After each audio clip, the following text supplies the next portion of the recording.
Welcome back to News Night. I'm here with Cathy and Matt, who have both suffered from type 1 diabetes since they were young.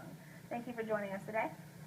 All right, could you tell me a little bit about how old you were when you were diagnosed? I was a little bit over 2 when I was diagnosed. And how did they find out you had diabetes? I was sick a lot, and my mom knew it wasn't just the flu, so she kept checking with different doctors, and finally, when we weren't turned away, they did some blood work, and my blood sugar was really high.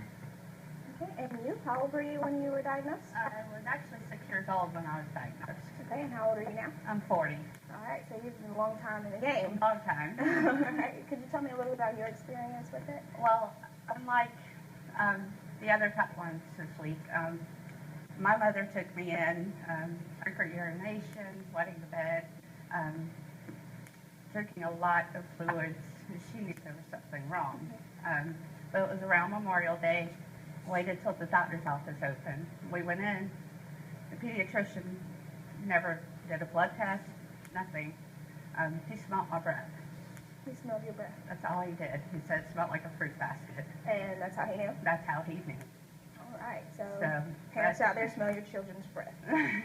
But, okay, so could you tell me a little bit about how it's affected your life overall? Well, probably the biggest thing has been, as a teenager, I always wanted to do what my friends were doing. Constantly, it was, can I go spend the night here? Go spend the night there? Can we go do this? And luckily, my mother told me, she said, you know, you hit 12, 13. She just looked at me and said, this is your disease. You must manage it. She said, if you want to do this, you can. But you've got to have a handle on it. You never let it control you. You control it. So. All right, well, you look like a strapping young man. Do you play sports? I play soccer.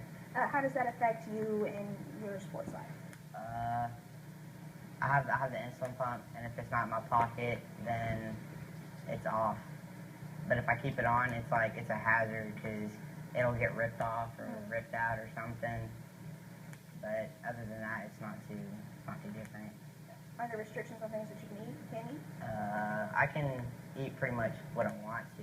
Just have to watch how much of what I eat, and I got to cover for it. And how often do you have to take your blood sugar? I check my blood sugar before I eat, unless I feel off, like high or low. But usually just before I eat. All right. Well, thank you so much for joining us today. I've had a good time discussing so much and learned so much about type 1 diabetes with everyone. Thank you so much for joining us. I'm Melissa Williams, and back to you. Thank you for that, Melissa. Very important that we keep up on the advocacy for Diabetes Awareness Month here in November. Well, stick around. We've got plenty more news.